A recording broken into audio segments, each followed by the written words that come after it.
So what about the challenge that things change over time? That things get more elaborate, and Jesus goes from just being a wise teacher to a supernatural Son of God over a period of time. Right. Well, you trust your Gospels? Oh, the earliest Gospel's Mark. You know that, right? The last Gospel is probably John. And you trust these things. Well, in Mark, there's no passion story. Jesus isn't hardly even described as divine at all in Mark. Oh, but by the time we get to John, 30 years later, oh, he's already God now.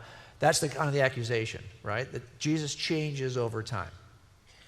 And there's a guy we know, Bart Ehrman, out of North Carolina, who's written a lot of books on this. He just wrote a recent book, 2 books ago now, called How Jesus Became God. Because the Jesus of Nazareth, he would say, was very simple, and then over time he got distorted. They added the miracle accounts. They added the resurrection. They added the high Christology of Jesus until finally you have the divine Christ of Christianity. I suspected that too because I was a committed philosophical naturalist. I rejected miracles. So I thought those miracles cannot have been written early. Something was written early, but that stuff wasn't in there. That stuff had to be late. And so I just needed to know, was the miraculous nature of Jesus in the earliest accounts?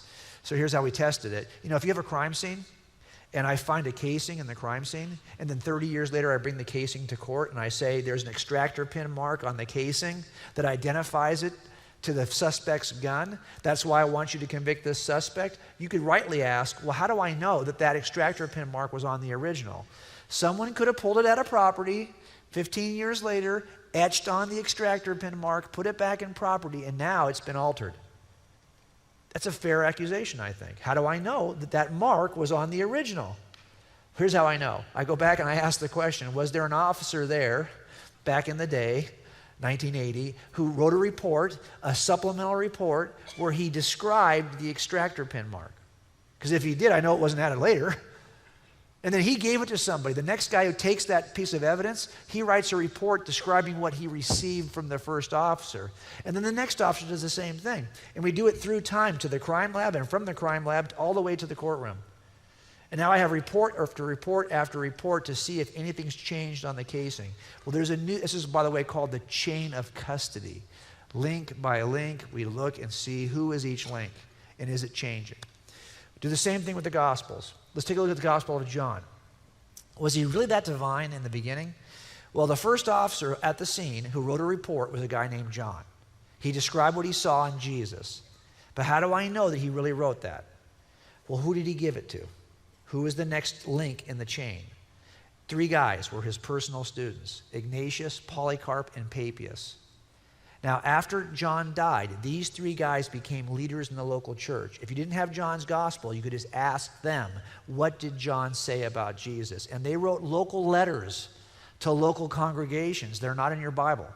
They're ancient documents. We still have them.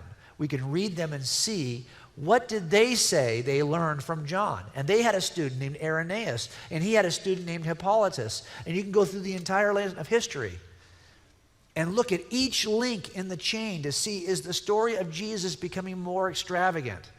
And here's what I discovered right away, is that if you start early, everything about Jesus you're stuck with. You may not like it, but it starts very early.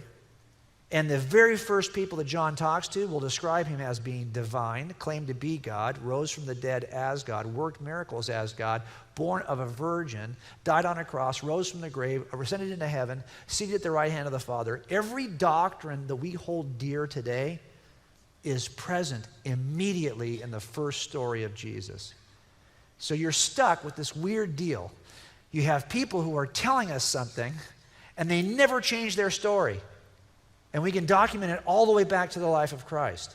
What do we do with this? What do I do with this? That's where I found myself. I was stuck with the miraculous Jesus of Christianity.